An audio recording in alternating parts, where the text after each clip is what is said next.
All right, so with the last video, we were looking at significant figures. We talked about accuracy and precision. What we're going to do in this last video for chapter 1, is talk about unit conversions, or sometimes it's referred to as dimensional analysis. So these are just 2 videos by Tyler DeWitt. I'm not going to play them right now, but if you want a little bit more to kind of review with this last little section, he's got these 2 videos that kind of go step by step, and I like how he does it because he's got the camera kind of above his whiteboard set up, and then he can kind of move those different pieces of paper around to see how everything fits together.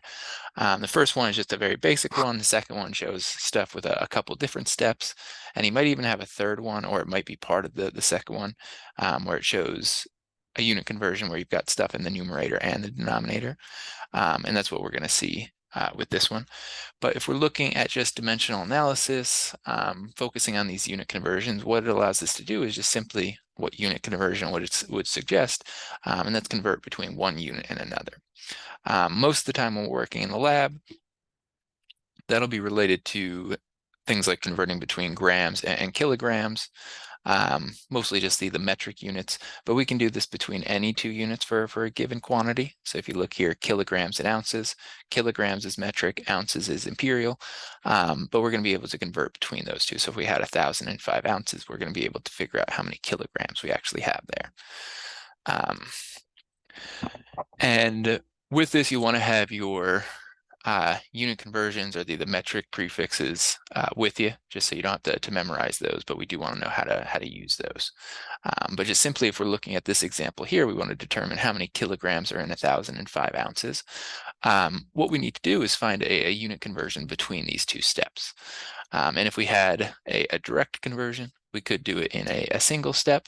But with our unit conversion list, we don't have anything that goes directly between ounces and kilograms. So ounces is going to be OZ. Kilograms, kg.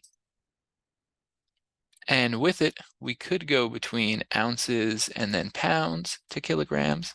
But what I'm going to do is just ounces to grams. And with this, we'll see at the bottom kind of how we can work through these different steps. But first, we'll actually write out what those conversions are going to be. So 1 ounce, in case you don't have the reference sheet with you, 1 ounce will just be equal to 28.35 grams. And with the future, when I have to do calculations, I'll make sure to have my tablet, so it's a little bit easier for me to write rather than using the mouse to kind of do this, but I forgot my tablet again. And then the other one, we've got 1,000 grams, just equal to 1 kilogram. So like I was saying, if we had a unit that went directly between ounces and kilograms, we'd be able to do this in a single step. But what we have here is just going to have to be a 2-step process. And if we just go through the sort of the steps we have numbered here, we can kind of see how that'll all work together. But the big thing to recognize is with these unit conversions, we're going to be expressing whatever that quantity is in a different unit, so we'll likely have a different number associated with it as well, but the quantity itself is identical. So in this case, 1,005 ounces to start is going to be exactly equal to however many kilograms we wind up determining this is. So the sample itself hasn't changed, just how we're expressing that quantity is going to be different. But if we look at it right down to the known quantity, number in units, so to start, that'll just be our 1,005 ounces.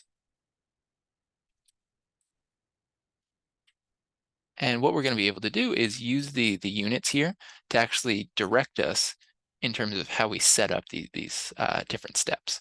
But we're going to leave a space and set the known quantity equal to the unknown quantity. So if you wanted to, you could leave a space and then just do on the other side. You don't need to do this, but just so you can kind of think about it, is equal to kilograms.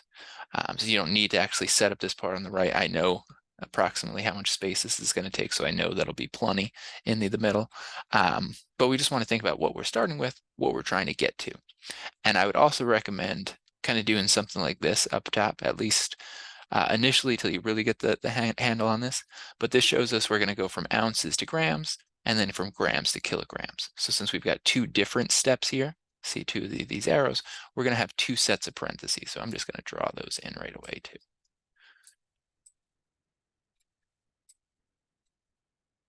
And then we'll have a fraction in each of them. All right, so then step number 3, multiply the known quantity by one or more factors so that the units cancel until the unit of the unknown quantity are generated. It might seem a little bit complicated, but all we're going to do, and if we want to actually, let me change this a little bit. If you want to, you can always take that known quantity, as long as it's a single unit like we have here, and put it over 1. So if that helps you see the fraction all the way through. But what this third step is saying is we're going to take these unit conversions, or these conversion factors rather, and just plug them into our parentheses so that we can change from ounces ultimately to kilograms in this case. And I'll do, it's a good color, we'll do this one. And the way we can kind of set this up is whatever unit we have to start, we need to place in the opposite spot of a later step to cancel. So since we've got ounces on top to begin with, that means we have to place ounces on the bottom here. And if we look at our unit conversion, or conversion factors, excuse me, the only one of these two that have ounces in it is this one on the left, and it relates ounces to grams. So that other unit just has to go in the opposite spot. So in this, or the open spot, in this case, just on top. And if we stopped at this point, what we could do is look at ounces on top, ounces on bottom. Those are going to cancel. So we would just be left in grams. But what we need to also include here is just going to be the values itself, because 1 ounce isn't equal to 1 gram. We know 1 ounce is equal to 28.35 grams. So those values from the conversion factor, we're going to keep with those same units. So 28.35 grams.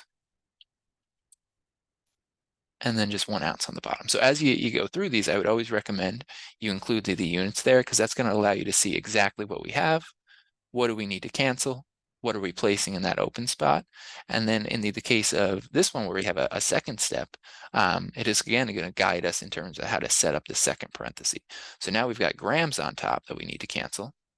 So in this case, grams going to go on the bottom, which means in our second conversion factor, grams and kilograms, that means kilograms is just going to go in that open area. Whoops, that kg came out pretty wonky. But then again, we'll keep those same values with the units. So in that second conversion factor, 1,000 grams is equal to 1 kilogram. So if we want to, again, we can look at the units. Ounces got canceled, grams on top, grams on bottom of this next step. So grams cancels, and that's why the only unit we have left is just going to be kilograms. So we can go through and just now do this calculation. So 1,005 times 28.35. And if we stop just after that first parenthesis, that's how many grams we would have in this sample. But we want kilograms, so we're going to go one step further.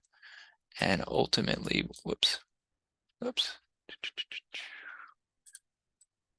ultimately, we're going to have 28.49.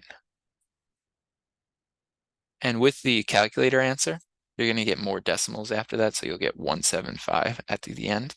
But with these types of conversions, we're going to consider the parentheses, those conversion factors, we're going to consider them to be exact numbers, because like grams to kilograms, there's exactly 1,000 grams in 1 kilogram. There's no uncertainty in that. In the case of that first conversion factor, grams to ounces, that one's actually not perfect because it's relating metric and imperial units. But just to keep it simple, we're going to consider all of those conversion factors to be exact. So when we go to round our final answer for one of these, we're just going to base it off of what we had initially. So since we're only doing multiplication and division here, we just want the same number of sig figs overall. So since we had 4 sig figs in that initial value, 1005, we're going to have 4 sig figs in our final answer, and that's why we round to 28.49. But what I want to point out here is, like I said earlier, the quantity itself hasn't changed. We're just expressing it differently. And that's why if we look at each of these parentheses, they're really equal to 1. So we're essentially multiplying by 1 in each of these parentheses, because if we think about the numerator to the denominator, 28.35 grams is equal to 1 ounce. So these are the exact same quantity. It's kind of the same thing as if we had 2 over 2. 2 over 2, those are the same number. So that fraction would just be equal to 1. It's the same idea here. This numerator is equal to this denominator. So this entire parenthesis is equal to 1. And then the same thing here. So again, as we're doing these conversions, we're changing the way that we express these quantities, but we're not actually changing what these quantities are going to be.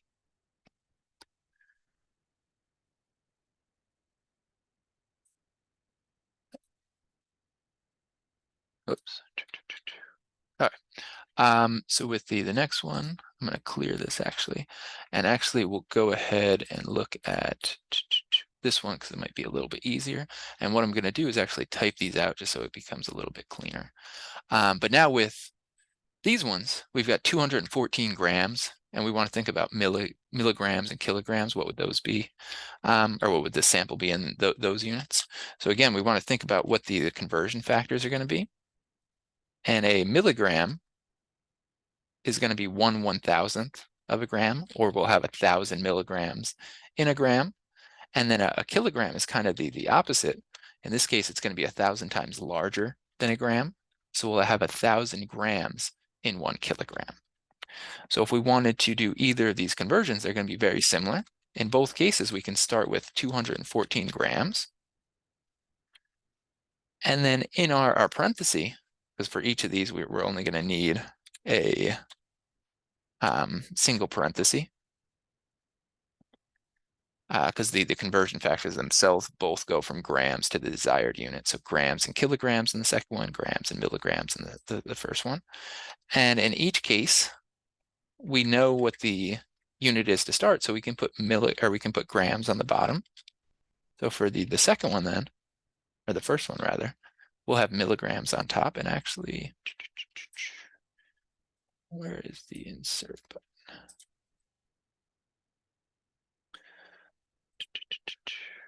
Equation.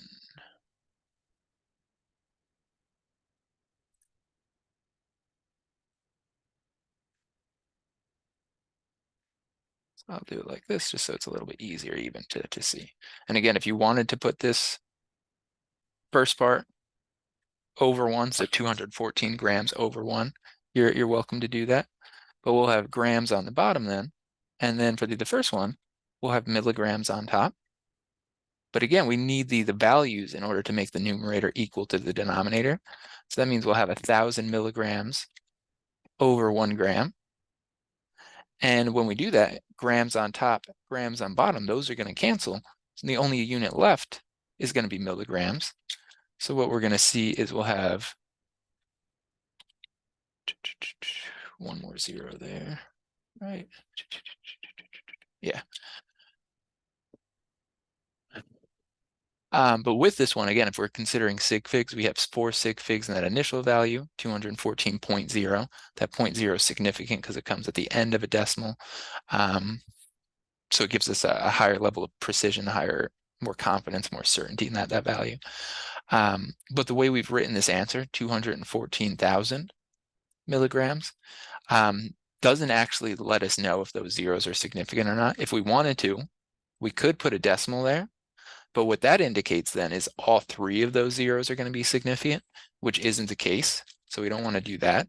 So if we wanted to make sure that just that first 0 is significant, what we could do is then rewrite this in scientific notation. And if we think about it, the decimal, starting here, we need to move it over 1, 2, 3, 4, 5. So we'll have a exponent of 5 in that case.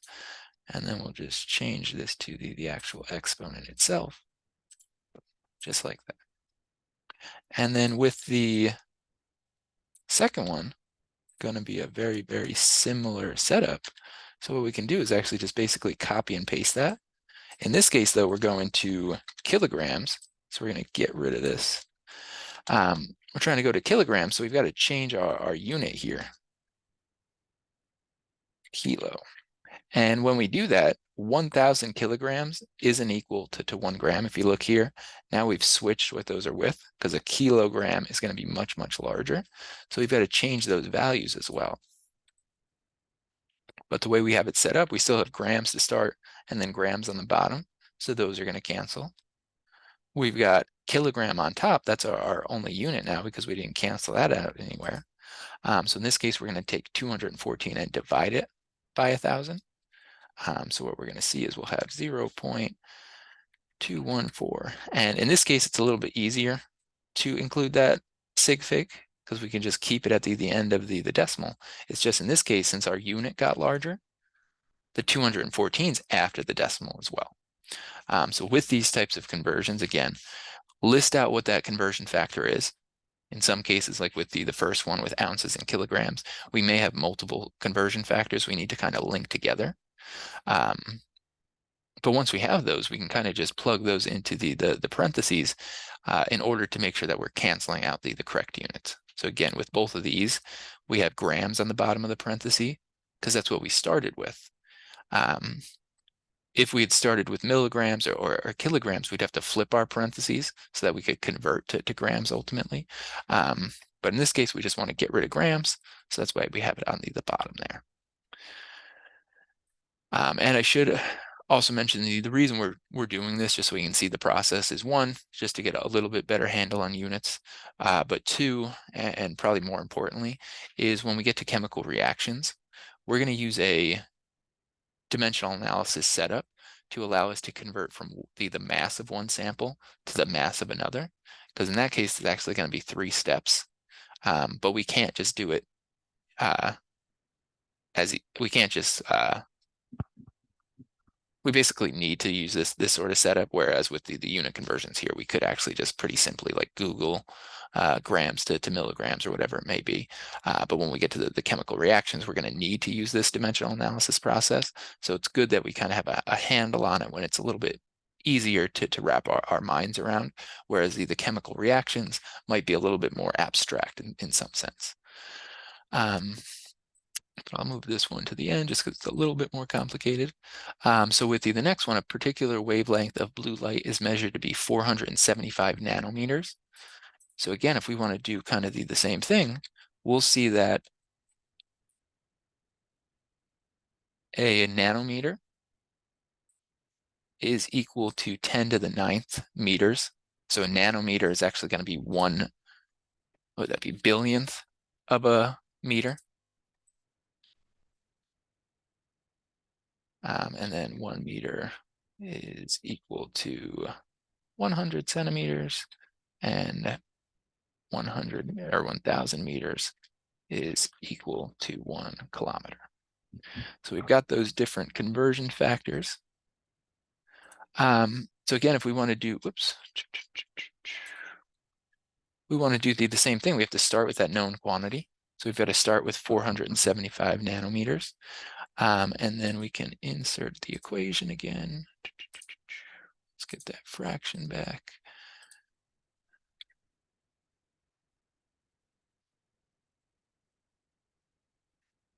Okay. So again, we're starting with nanometers. So without even worrying about, in this case, which of those other units we're going to convert to, we can just go nanometers right on the bottom. And anytime you've got the metric prefixes, so in this case, nanometers, we're trying to get meters, kilometers, and centimeters. What I would always recommend you do if you've got a unit with a prefix like nano or kilo or centi, and you're converting to another unit that has those prefixes, I would always recommend just going through kind of that base unit. So in this case, let's say if we focus on kilometers as our desired unit, you can actually go nanometers to kilometers in one step. Makes it a little bit more complicated though. And you've got to do a little bit of thinking about exactly what you're plugging in there. So what I would recommend you do is go nanometers to meters, and then go from meters to centimeters or meters to kilometers, rather than trying to do everything in a single step. And in this case, we can just do, can I copy and paste this? Will it paste the subscript or the superscript, or is it going to make me type it in again anyway? Okay.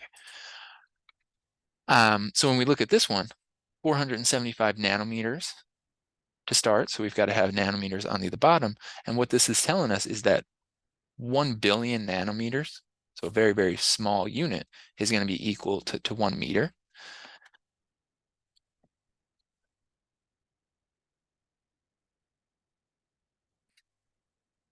So when we actually plug that in our calculator, what we're going to see is that that wavelength of blue light is going to be equal to 4.75. So we still have 3 sig figs, just like we did in the initial value, 4.75 times 10 to the negative 7th meters.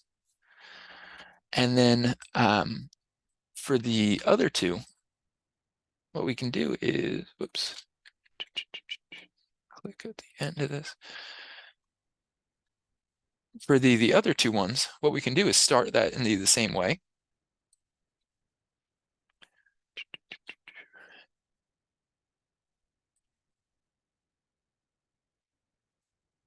Start this in the same way, but with now, if we're trying to get to kilometers or centimeters, we're going to go one step further. But if we think about our units here, nanometers to start, cancel that in our first parenthesis. That's why if we just stop there, we get 4.75 times 10 to the negative 7th meters. But if we want to go further, now we've got to cancel meters. So that's got to be our unit on the bottom. If we focus on kilometers first, that'll be the unit then we put in the open spot on top. And with kilometers, we'll have 1,000 meters for every 1 kilometer. So we'll just have that. And what we'll see in this case is that number is going to get smaller than by a factor of 3, or an order of magnitude of 3 rather. So we'll have 4.75 times 10 to the negative 10th kilometers. And with any of these types of calculations, always just think about if the scale of your answer makes sense, or the direction of that answer makes sense. So if we think about meters here, we convert it to kilometers, again, still representing that same quantity, just a different unit. So we'll have a different number with it. But because a kilometer is going to be bigger than a meter, we're going to have less kilometers. So it makes sense that this exponent becomes more negative. This value is becoming smaller overall, since we're changing the unit to a larger one. Kind of like if you think about feet to inches, or inches to feet in this case, I guess. We're going from meters to kilometers, or inches to feet. So as we get to that bigger unit, we're going to have a smaller number associated with it. And then if we want to do the final one, so I'll just do that so we've got a little bit more room. With the final one, it's going to be the same idea. It's just in this case, oops, we're going to centimeters. So with our parentheses here, we'll have 100 centimeters over just 1 meter. So in this case, we're getting to a larger unit compared to the meter. So from our initial answer of 10 to the negative 7th, we're multiplying by 100. We're really just moving that decimal over 2. So we're going to change the exponent by 2. We're going to have 4.75 times 10 to the negative 5th centimeters. And again, all of these parentheses are equal to 1, because there's 1 kilometer and 1,000 meters. There's 100 centimeters in 1 meter. The nanometers, there's 1 billion of them in a meter. So the numerator and the denominator of each of these parentheses are equal to 1. And that's why we're, again, essentially multiplying by 1, not actually changing anything about the quantity from the start to the end. We're just expressing it with that different unit.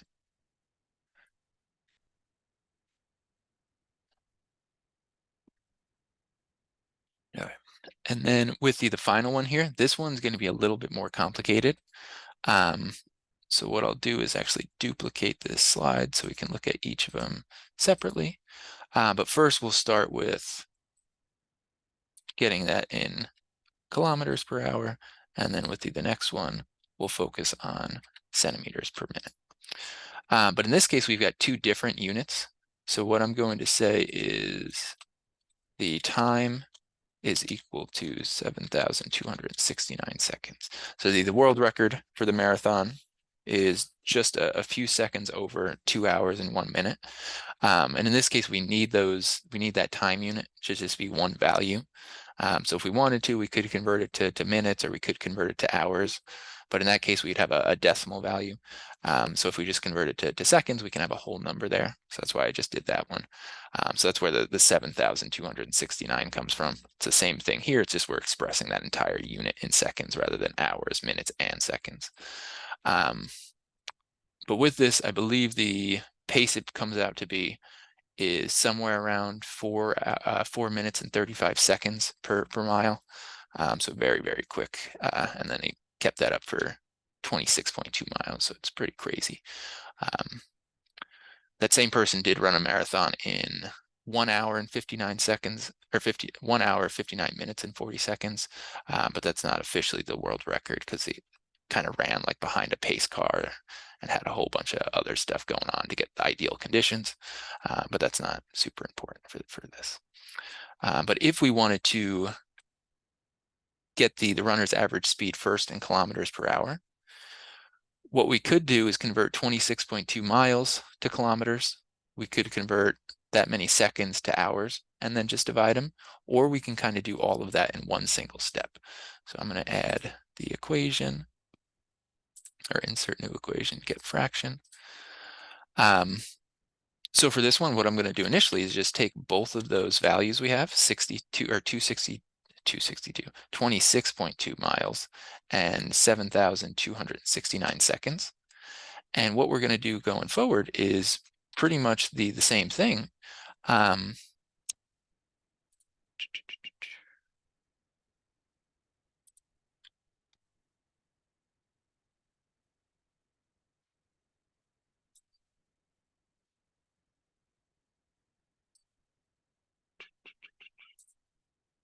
Okay, took me a second. But let's see. So how many parentheses are we going to need? So we'll do 3 for this first one. So with it, just because I know how many parentheses this is going to take, we'll just do this. So with it, I'm just not going to put them in parentheses because it doesn't really change anything. But now we've got 2 units that we need to change, but the process is still going to work exactly the same.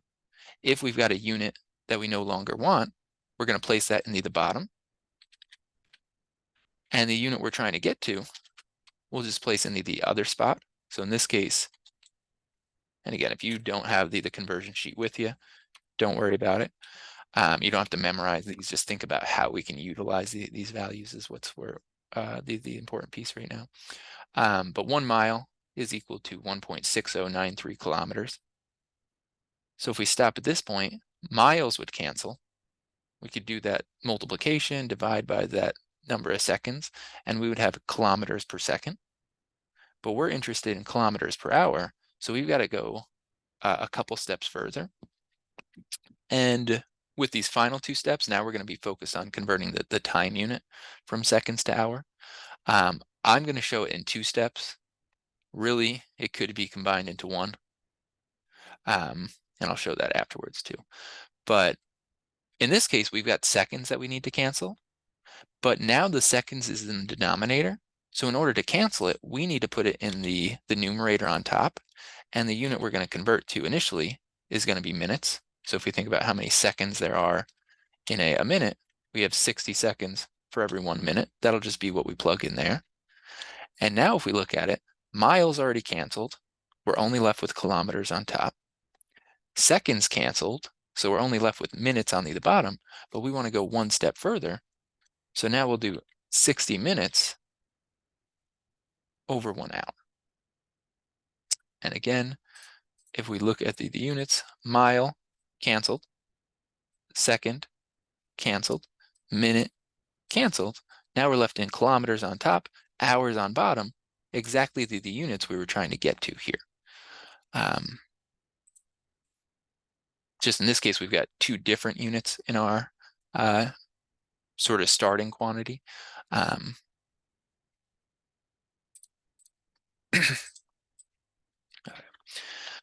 So as you go through and actually plug this one in, there's a couple ways you could do it. I generally just go straight across the top. So I would do 26.2 times 1.6093 times 60 times 60, and then divide across the bottom. So come back to divided by 7269, divided by 1, divided by 1, divided by 1. If you wanted to, you could treat each of these fractions as its own parenthesis and then just multiply between them. Since it's multiplication and division, it doesn't really matter too much how you do it. The big thing though is just to make sure to focus on the order of operations. So if you went through and did all the multiplication at the top and then came back and then did divided by 7269, but then did times 1 times 1 times 1, in this case it won't matter because the 1 isn't going to affect anything. But if we had any of these fractions switched, if we did divided by 7269 and then times whatever these are, it'll divide this first one, but then it's just going to multiply everything else. So we would need to either make sure we put that in parentheses or hit the division sign in between each of those different denominators. But if we plug this in, we'll get that's 20.8817. But in terms of sig figs, again, we're considering the conversion factors. So those different parentheses are the different steps in this case to be exact numbers. So we round our final answer to match what we had initially. And in this case, since we're just doing multiplication and division, we want our final value to match whatever measurement was the least precise, or not least precise, rather, that's addition and subtraction, match whatever had the fewest number of sig figs overall. So since we had 3 sig figs in our distance, but we had 4 sig figs in our time, so 7269 seconds has 4 sig figs, 26.2 miles has 3, we would round our final answer to just 3 as well. So we'd have 20.9 kilometers per hour.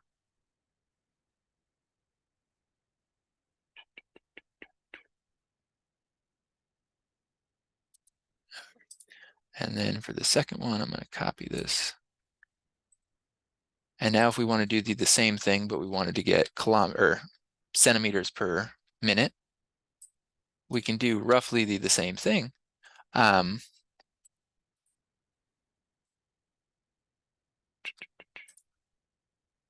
Insert fraction.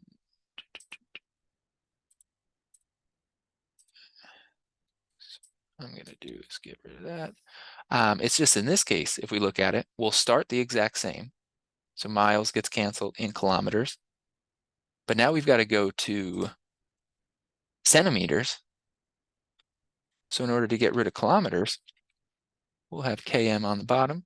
And like I said earlier, we could go directly to centimeters. It's not too tricky. But I always recommend just going through that base unit. So I would just go through meters. And then we'll need insert one more fraction. Oops. So if we look at it, if we're just focusing on the distance unit for now, ignore the time, but miles canceled, kilometers canceled. We're in meters, trying to get to centimeters for this one. So we've got to put meters on the bottom, which means centimeters can go on top. And we've got 100 centimeters for every 1 meter. So now at this point, we've gotten our distance unit figured out because miles canceled, kilometers canceled, meters canceled. And then in terms of the time unit, we're trying to get to minutes.